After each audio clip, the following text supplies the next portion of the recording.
வணக்கம்.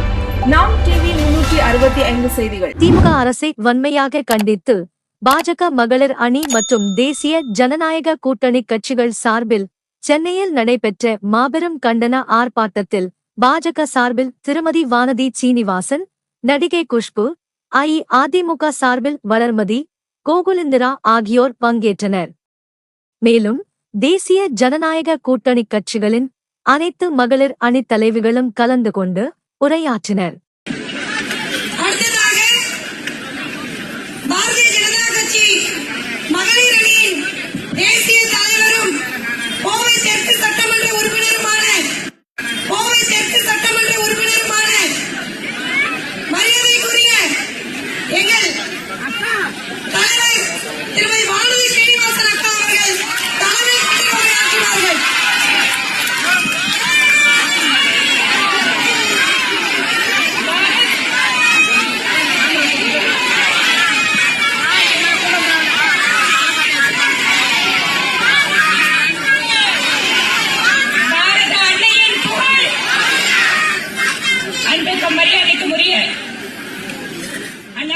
முன்னேற்ற கழகத்தினுடைய மகளிர் அணியினுடைய மாநில செயலாளர் முன்னாள் அமைச்சர் அன்பு சகோதரி வளர்மதி அம்மையாருக்கும், கழகத்தினுடைய அமைப்பு செயலாளர் முன்னாள் அமைச்சர் அன்பு சகோதரி வழக்கறிஞர் திருமதி கோகுலிந்திரா அவர்களுக்கும், பாரதிய ஜனதா கட்சியினுடைய மகளிர் அணி மாநில தலைவர் திருமதி கவிதா ஸ்ரீகாந்த் அவர்கள், தமிழ் மாநில காங்கிரசுடைய மகளிர் அணி தலைவர் முன்னாள் மாமன்ற உறுப்பினர் திரு ராணி கிருஷ்ணன் அவர்கள், தமிழக பாஜகவினுடைய மாநில தலைவர் திருமதி குஷ்பு சுந்தர் அவர்கள் மற்றும்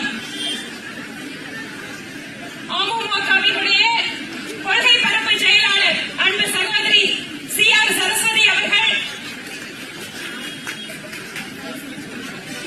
பாட்டாளி மக்கள் கட்சியினுடைய திருமதி திலகபாமா அவர்கள் மற்றும் இந்த மேடையில் இருக்கின்ற கூட்டணி கட்சிகளுடைய மாநில நிர்வாகிகள், பாரதிய ஜனதா கட்சி மகளிர் அணியினுடைய மாநில நிர்வாகிகள், மாவட்ட தலைவிகள், இங்கு பெருந்திரளாக கலந்து கொண்டிருக்கக்கூடிய அம்மாவினுடைய ரத்தத்தின் ரத்தமான சகோதரிகள், பாரத பிரதமர் நரேந்திர மோடி அவர்களுடைய அன்பு தங்கைகள் மற்றும் இங்கு வருகை புரிந்திருக்கக்கூடிய கட்சியினுடைய மாவட்ட மாநில நிர்வாகிகள், ஊடக நண்பர்கள் உள்ளிட்ட அத்தனை பேருக்கு வணக்கம். 10 நாட்களுக்கு முன்பாக தேசிய ஜனநாயக கூட்டணியினுடைய முதல் கூட்டம் பாரத பிரதமர் நரேந்திர மோடி அவர்கள் சிறப்பு விருந்தினராக கலந்து கொண்டார். அதுவரை இந்தி கூட்டணியில் இருக்கக்கூடிய திமுகவும் காங்கிரசும் எங்களுக்கு தமிழகத்தில் எதிரிகளே இல்லை என்று சொல்லிக் கொண்டிருந்தார்கள். எப்போது மதுராந்தகத்திலே பிரதமர் மோடி அவர்களையும், மேடையிலே அண்ணன் எடப்பாடி அவர்களையும், அன்புக்குரிய பாட்டாளி மக்கள் கட்சி தலைவர் திரு அன்புமணி ராமதாஸ் அவர்களையும், அன்புக்குரிய சகோதரர் திரு GK வாசன் அவர்களையும் மற்றும் எங்கள் கூட்டணியில் இருக்கின்ற அத்தனை தலைவர்களையும் எல்லாவற்றிற்கும் மேலாக இதோ 26 தேர்தலில் நாங்கள் முடிவு செய்து விட்டோம் என்று லட்சக்கணக்கில் கூடிய அன்பு சகோதர சகோதரிகள் அத்தனை பேரும் ஒரு விஷயத்தை சொன்னார்கள். தமிழகம் மாற்றத்திற்கு தயாராகிக் கொண்டிருக்கிறது. ஏன் தயாராகிக் கொண்டிருக்கிறது? இன்று ஒவ்வொரு பெண்மணியினுடைய உள்ளத்திலேயும் நம்முடைய குடும்பத்தில் இருக்கக்கூடிய பெண் குழந்தைகளுக்கு பாதுகாப்பில்லை என்று நினைக்கிறோம். நம்முடைய குழந்தைகள் பள்ளிகளிலே, கல்லூரிகளே படிக்கின்ற நம்முடைய ஆண் குழந்தைகள் அவன் வீட்டுக்கு திரும்பி வரும்போது அவனுடைய மூச்சு வாசத்திலே போதை மருந்து கலந்து விடுமோ என்கின்ற பயத்தோடு நாம் இன்று நின்று கொண்டிருக்கிறோம். இவற்றுக்கெல்லாம் முடிவு கட்ட வேண்டும் என்றால் எல்லா துறைகளிலேயும் தோல்வி அடைந்த ஸ்டாலின் அவர்கள் அரசாங்கத்தை எங்கள்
அது புரட்சி தலைவர் டாக்டர் எம்ஜிஆர் காலத்தில் இருந்து புரட்சி தலைவி அம்மா அவர்களுடைய ஆட்சி வரை, அண்ணன் எடப்பாடி அவர்களுடைய ஆட்சி வரை ஒவ்வொரு பெண்ணும் நினைப்பார்கள், இது நமக்கான ஆட்சி என்று நினைப்பார்கள். எங்களுக்கு ஒரு குறை என்றால் அதுவும் அம்மா இருக்கின்ற பொழுது அவர் ஒரு கட்சியினுடைய தலைவியாக பார்க்கப்படவில்லை. தமிழகத்தில் இருக்கின்ற பெண்களுக்கு மட்டுமல்ல, நான் ஒரு அகில இந்திய தலைவியாக பல்வேறு மாநிலங்களுக்கு செல்கின்ற பொழுது என்னிடம் வந்து அன்போடு விசாரிப்பார்கள், உங்கள் மாநிலத்திலே ஒரு மிகப்பெரிய பெண் தலைவி இருந்தாங்க, அவர் எல்லாம் எங்களுக்கும் இன்ஸ்பிரேஷனாக இருந்திருக்கிறார் என்று பல்வேறு மாநிலத்தில் இருக்கக்கூடிய சகோதரிகள் சொல்லி இருக்கிறார்கள். ஆக அவர் ஒரு கட்சியினுடைய தலைவராக அல்ல, தமிழகத்தில் இருக்கக்கூடிய பெண்களுக்கெல்லாம் அம்மாவாக இருந்தார் என்றால் உண்மையான அம்மாவாக பார்த்தோம். ஆனா இன்னைக்கு திமுக ஆட்சியில ஒருத்தர் சொல்றாரு, நான் அப்பா ஆயிட்டேன், நான் அப்பாவா உங்களுக்கு மாறிட்டேங்கிறாரு. அவரை யாராவது பார்த்தா அப்பான்னு ஒரு உணர்வோட பார்க்க முடியுதா? அவரை பார்க்கின்ற பொழுது சகோதரிகள் சொல்றத நான் அரசியல் நாகரீகத்துல சொல்ல முடியாது. ஆனா இந்த மகளிரணி சகோதரிகள் அழகா போஸ்ட் அடிச்சு ஒட்டிட்டாங்க, அது என்ன ஆட்சி அப்படின்னு சொல்லி அவங்களும் சொல்லிட்டாங்க. இங்கே அந்த திராவிட மாடல் திமுக ஆட்சி என்றால் நமக்கு ஞாபகத்திற்கு வருவது, பல்கலைக்கழகத்தில் பெண் குழந்தைகளுக்கு பாதுகாப்பில்லை, ரயில் நிலையத்திலே பஸ் நிறுத்தத்திலே நாம் பொது இடங்களிலே பாதுகாப்பாக இல்லை, ஒரு அச்சத்தோடு நின்று கொண்டிருக்க வேண்டிய சூழல் இருக்கிறது. வேலைக்கு செல்கின்ற இடத்திலே பாதுகாப்பில்லை. ஒரு ஆட்சியிலே சட்டம் ஒழுங்கு பாதிக்கப்பட்டதென்றால், பெண்களுக்கு எதிரான கொடுமைகள் நிகழ்கிறது என்றால், அங்கு சட்டத்தினுடைய ஆட்சி நிலை நிறுத்துவதற்காக காவல்துறை நடவடிக்கை எடுக்க வேண்டும். தமிழகத்தில் நடந்து கொண்டிருப்பது என்ன? இங்கு ஏதோ ஒரு சில சம்பவங்களில் திராவிட முன்னேற்ற கழகத்தினுடைய நிர்வாகிகளுக்கு தொடர்பு இருக்கிறது, நாங்கள் நடவடிக்கை எடுத்திருக்கிறோம் என்கிறார்கள். It is not an individual incident, it is a pattern. எல்லா இடத்திலேயும் பெண்களுக்கு எதிரான குற்றங்களில் திமுக கட்சிக்காரர்கள் அதனுடைய பின்னணியில் இருக்கிறார்கள். அதனால் காவல்துறை மௌனமாக வேடிக்கை பார்த்துக் கொண்டிருக்கிறது. உண்மையா இல்லையா? உண்மையா இல்லையா? இந்த நிலை மாற வேண்டும் என்றால் இந்த திமுகவினுடைய ரவுடிகள் ராஜ்ஜியத்தை, இந்த திமுகவினுடைய பெண்களுக்கு எதிரான அராஜகத்திற்கு முடிவு கட்டுவதற்கு நாம் அத்தனை பேரும் ஒன்றிணைய வேண்டும். இந்த சகோதரி புஷ்பா அவர்கள் பேசுகின்ற பொழுது ஒன்று சொன்னார், இந்த தேர்தல் என்பது தேசிய ஜனநாயக கூட்டணியில் இருக்கின்ற அண்ணா திராவிட முன்னேற்ற கழகம், தமிழ் மாநில காங்கிரஸ், பாட்டாளி மக்கள் கட்சி, பாரதிய ஜனதா கட்சி இவர்களுடைய வெற்றிக்கான தேர்தல் அல்ல. அன்பு சகோதரிகளே, இது என்னை போல மேடையில் இருக்கின்ற அன்புக்குரிய சகோதரிகள், உங்களை போன்று இருக்கின்ற தாய்மார்கள், சகோதரிகளுக்கான தேர்தல். நம்முடைய பெண் குழந்தைகள் தமிழகம் முதல் மாநிலம் என்று பொய் பேசிக் கொண்டிருக்கிறார்கள். எது தமிழகம் முதல் மாநிலம்? கடன் வாங்குவதில் முதல் மாநிலம். பெண்களுக்கு எதிரான குற்றங்கள் 33% அதிகரித்திருக்கிறது. 33% இடஒதுக்கீட்டை எங்கள் பாரத பிரதமர் நரேந்திர மோடி அவர்கள் சட்டம் இயற்றி கொண்டு வந்திருக்கிறார்.